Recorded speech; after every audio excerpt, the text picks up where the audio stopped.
Good morning উঠে পড়েছে। সকাল থেকে অনেক খাটাখাটনি আছে, সকাল থেকে অনেক দৌড়াদৌড়ি লাফালাফি অনেক চিৎকার চেঁচামেচি করতে হবে আজকে, তাই জন্য এখন সকাল সকাল এখন মাসাজ খাচ্ছে। তো সারা দিনটাও খুব এনার্জেটিকভাবে নিজের কাজটা চালিয়ে যেতে পারে, দৌড়াদৌড়ি চিৎকার চেঁচামেচিটা। Well good morning, welcome back to my channel, welcome back to our new blog. আশা করি তোমরা সবাই খুব ভালো আছো, সুস্থ আছো। আর আজকের নতুন একটা ব্লগে তোমাদের সবাইকে ওয়েলকাম। আজকে তোমরা থাম্বনেল আর টাইটেল দেখে নিশ্চয়ই বুঝতেই পারছো, হ্যাঁ কিছু খাওয়া দাওয়া বলা ব্লগ আছে। হ্যাঁ, আমার পাশের বাড়ির একদম নেবার, তাদেরকে আমার মা ইনভাইট করেছে। মানে অ্যাকচুয়ালি তোমরা যদি আগের ব্লগ দেখে থাকো, যারা যারা তোমরা আগের ব্লগ দেখেছো তারা দেখতে পারবে যে আমার পাশের বাড়ির দিদির বিয়ে ছিল, 2 বছর হয়ে গেছে। আমাদের বাড়িতে লাঞ্চের ইনভিটেশন দেবো জন্য অনেক দিন থেকে, মানে ওদের নয় টাইম হচ্ছিল না, নয় আমাদের হচ্ছিল না। আজকে প্ল্যানটা হয়েছে ফাইনাল, তো আজকেই লাঞ্চের জন্য ওদেরকে ইনভাইট করা হয়েছে and they will come and we will have fun. তোমরা ব্লগটা দেখতে থাকো, আশা করি ভালো লাগবে। আর কি কি রান্না করা হচ্ছে, কি কি প্রিপারেশন করা হচ্ছে সবই তোমাদের সাথে শেয়ার করবো। আজকের লাঞ্চে কি কি আছে, এটা হচ্ছে তোপসে মাছের ফ্রাই, ধনে পাতা দিয়ে মনে হচ্ছে কিছু একটা দিয়ে ম্যারিনেট করা আছে। আর হচ্ছে চিংড়ি মাছ ভাপা, আর হচ্ছে মাটনটা ম্যারিনেট করা আছে, এটা দাদাই মাটনটা রান্না করবে আর ওই ম্যারিনেট করেছে। আর কাতলা মাছের কালিয়া হবে। রোজ কি রান্না হয় না হয় সবটাই তো আমি তোমাদের সাথে কম বেশি শেয়ার করি। আজকেও অফকোর্স আমি তোমাদের সাথে শেয়ার করবো কি রান্না হচ্ছে না হচ্ছে।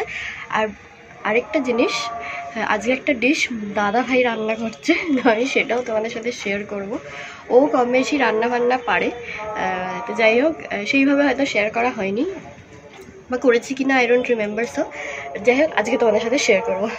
মাটন ছাড়া যা যা সকাল থেকে রান্না করার ছিল সবই মোটামুটি হয়ে গেছে, চিংড়ি মাছ ভাপা থেকে শুরু করে যা যা ছিল রান্নার। এখানে মাছগুলো বেড়ে রাখা হচ্ছে আস্তে আস্তে করে, নাহলে তাড়াহুড়োর সময় হচপচ হয়ে যাবে কোনটা কাকে দেবে, তাই না? হ্যাঁ,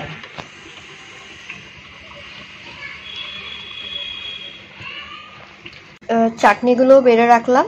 আর এটা কিসের চাটনি মা? টমেটো খেজুর আমশক্ত আর একটুখানি উপরে কাজু বাদামও দেওয়া আছে। খাওয়ার টাইমে যখন হবে তখন তাড়াহুড়োর মধ্যে যদি ঠিকঠাক মেনিউটা না দেখাতে পারি, এর আগেও আমি তোমাদেরকে দেখিয়ে দিয়েছি, বাট তাও এটা হচ্ছে একদম রান্না করার পরে ফাইনাল লুকটা। সেটা করে রেখে দেওয়া হচ্ছে, ওরা খেতে বসবে তখন সার্ভ করে দেওয়া যাবে।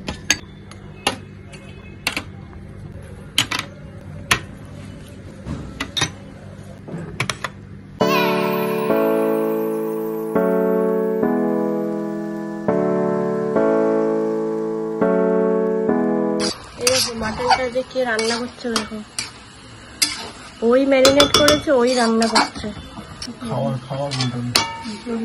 মা বলছে যে কি মাটন হচ্ছে, বলছে খাওয়ার মাটন হচ্ছে। এই যে মাটনের আলু দেওয়া হয়ে গেছে, আলুটা আগে ভেজেই রাখা ছিল, এখন অ্যাড করা হয়ে গেছে।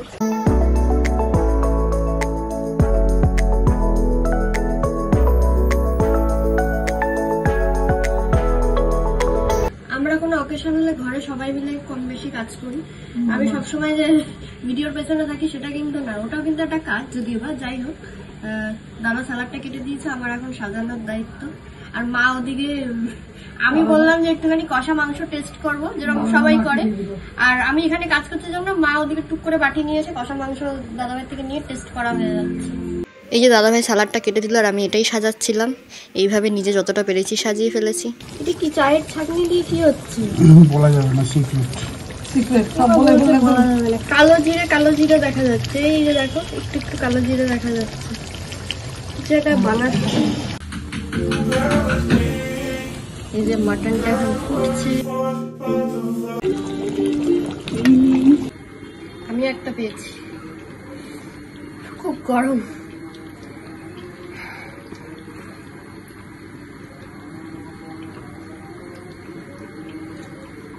কেমন হয়েছে?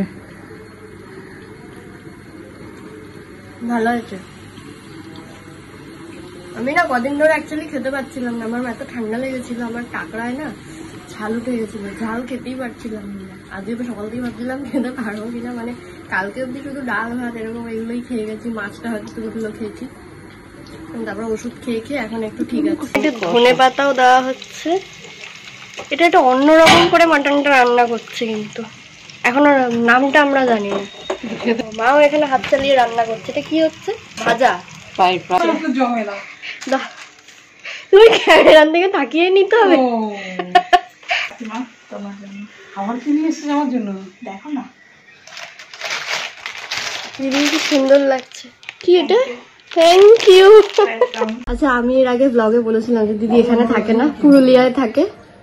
দিদি তাই গল্প করছিল মাকে, ওখানে মেলা ফেলা বসে। তুমি মেলা গেছিলে? হ্যাঁ ভিজিট করেছো? তুমি তো ওখানে অনেক বছরই হয়ে গেল। 5 বছর। 5 বছর হয়ে গেল মাত্র। বলো না গো। কি দিদি বলতো তোমার নাকি খুব কষ্ট, একা একা থাকে তুমি এখানে কলকাতায় একা।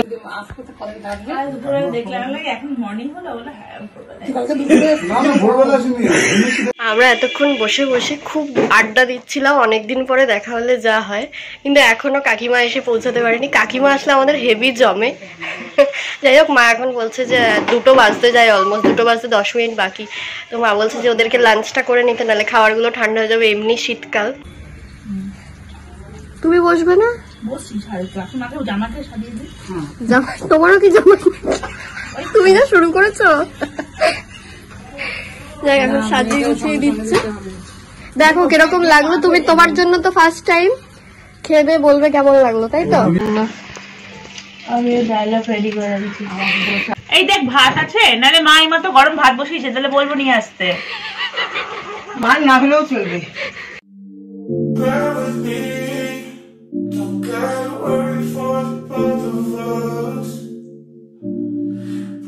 এখন আমি আর এই যে কাকিমা এসছে, পাশের বাড়ির কাকিমা, আমরা 3জনেই এখন বসে পড়বো, কারণ ওরা খাওয়া হয়ে গেছে। আর দাদা বললো একটু পরে খাবে।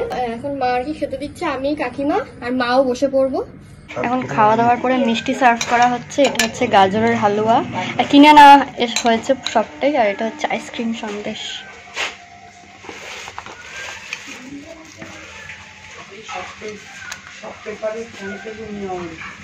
আচ্ছা এটা 1 পিস। এটা খেয়ে দেখো, তুমি বলছি শোনো, খেয়ে দেখো, খেয়ে দেখো এটা কেমন লাগছে জিজু। আর দুপুরে খাওয়ার পরে জিজ্ঞেস করো না দুপুরে খাবারটা কেমন ছিল। আর মাটনটা তোমার শালাবাবু বানিয়েছে।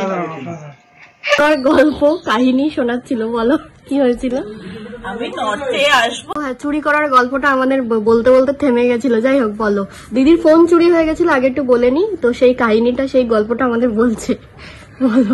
আমি পুরুলিয়াতে গেছি তখন, তারপরে নতুন ফোন কিনেছি OnePlus। এবারে বিশাল টাকা খরচা করে কিনেছি। মানে আমাকে যদি কেউ বলতো এটা বল, এটা দিব্যি খেয়ে বল, আমি আমার ফোনের দিব্যি খেয়ে বলতাম, এতটা ভালোবাসতাম ফোনকে। এবারে পুরুলিয়া থেকে ফিরছি, তখন ভ্যালেন্টাইন্স এর আগের উইকে ফিরছি, নিয়ে তারপরে মেন লাইনে আসবো নর্থে।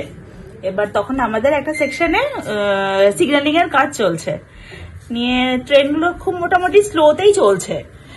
নিয়ে এবার আমি ভাবলাম যে তাহলে সাউথের হাওড়ার লাইন দিয়ে আসা যাক, ওই দিক দিয়ে আমাদের কানেক্টিং ট্রেন আছে, চলে আসতে পারবো। ঠিক আছে, এবার হাওড়ার আমি পুরুলিয়া থেকে রাত্রিবেলার একটা ট্রেন আছে, ওটা হাওড়াতে মোটামুটি 4:10-15-এর মধ্যে ভোরবেলা ঢুকিয়ে দেয়। তার উপরে শীতকাল, ফেব্রুয়ারির প্রথম একদম দিকে ভোরবেলা। ঠিক আছে, নিয়ে উঠেছি। এবার আমার কোনো আইডিয়া নেই, ওই লোকাল ট্রেনে আমি একা একা ফার্স্ট টাইম ট্রাভেল করছি সাউথের। উঠেছি ট্রেনে, নিয়ে এবার আমি যে জেনারেলে উঠবো আমার আইডিয়া নেই যে ওখানে ওইভাবে ছিনতাই হয়। এবার আমি উঠে ব্যাক সাইডে বসেছি, যেদিকে আমার ব্যাক সাইডে দরজা আছে। এবার ওকে ফোন করেছি, আমার হাজবেন্ডকে ধরেনি, ভালো ব্যাপার। এবারে আমি ওকে মেসেজ করছি যে আমি কি তাহলে চন্দননগর ঘাটে নেমে, স্টেশনে নেমে, ঘাটটা যদি কাছে হয় তাহলে ঘাট পার করে চলে আসবো। তো এবার আমি জাস্ট টাইপ করেছি, আমার কোনটুকু টাইপ করেছি সেটাও মনে আছে, চন্দননগর ঘা, টিটাও লিখতে পারিনি, ঘা। এবার আমি দেখলাম ওপর থেকে দুখানা হাত এলো, এইভাবে ফোনটা নিয়ে আমি তাকাতে তাকাতে দেখলাম যে একজন লাফ মারলো। মানে ট্রেনের মধ্যে উপর থেকে হাত আসলো।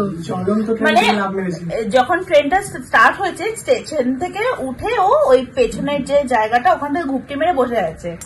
যেই স্পিড নিয়েছে জিআরপি এর ওই জায়গাগুলো, পুরো এরকম করে হাত থেকে এরকম করে নিয়ে, আর আমি পায়ের উপর পা তুলে বসে আছি ট্রেনে।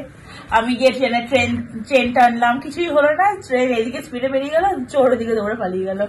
অনেক কাজ করেছে,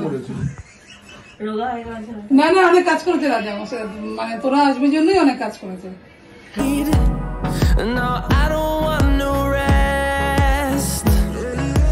Echoing around these walls, fighting to create দেখা তো পাথরের মতন তাকিয়ে রয়েছে। দিয়ে দিলাম, এই যে এই শালটা দিদিরা দিয়েছে, ভালো লাগবে। দিদি আর জিজু আমার জন্য এই ব্যাগটা, আমার ব্লু কালার খুব ফেভারিট, খুব পছন্দ হয়েছে ব্যাগটা। Thank you. না খুবই সুন্দর হয়েছে। যাবি একটুখানি পয়সা নিয়ে না ও যদি কলকাতাতেও নিয়ে যায় তাহলে কি তুমি বারণ করে দিলে? নেবি না কলকাতায়? না বলছি এই ব্যাগটা কলকাতায় নেবে না, ও যদি নিয়ে যায় ও কি প্রবলেম? মানে দিদি কাকিমা বলছে সামনাসামনি কোথাও নিয়ে যাবো, আর কলকাতায় গেলে তো বড় সড়ো ব্যাগ নিয়ে যাবে। দিদি বলছে কেন ট্রলি ব্যাগটা আছে ওটা। যদি বিয়ে বাড়িতে কোনো চুড়িদার লেহেঙ্গার সাথে ম্যাচ করে নেয় তাহলে তো নিতেই পারে। ওখানে তো বিয়ে বাড়িতে এত কিছু লাগবে না, শুধু ফোন আর রুমাল রাখবে আর একটু লিপস্টিক লাগবে। সেটা ওর রুচি, ও বিয়ে বাড়িতে নেবে না কলকাতায় নেবে। আমি জামাই ঠিক আছে, করো প্রণাম। এই ঠিক আছে, তুই আমার মাঝখানে ঝামেলা পাকাস না। পছন্দ হয়েছে কিনা দেখো।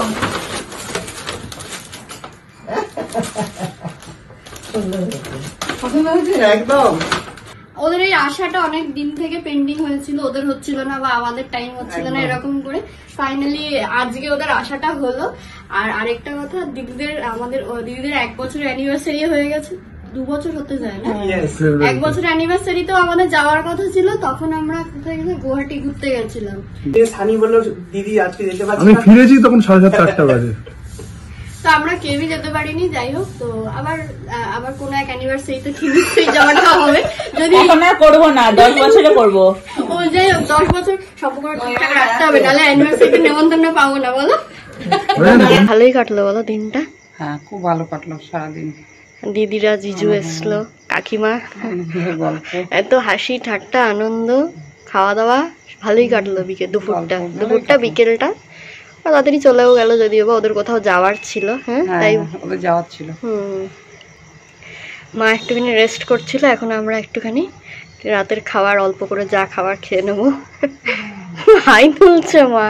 সো আজকের ব্লগটা আমি আর বাড়াচ্ছি না, ব্লগটা এখানেই এন্ড করছি। আর দিদিরা যখন চলে যাওয়ার সময় আমার আর ব্লগ করা হয়নি, ওরা একটু তাড়াহুড়োর মধ্যেই চলে গেল, ওদের কোথাও একটু যাওয়ার ছিল। অ্যাকচুয়ালি ছুটির দিন পড়ে গেছে, কালকে হচ্ছে 25th ডিসেম্বর, আজ 24th, আজ সানডে ছিল, তো ওই জন্য আজকে একটু ছুটি ছাটার দিন ছিল, ওই জন্য ওরা একটুখানি কোথাও একটু বের হওয়ার ছিল ওদের।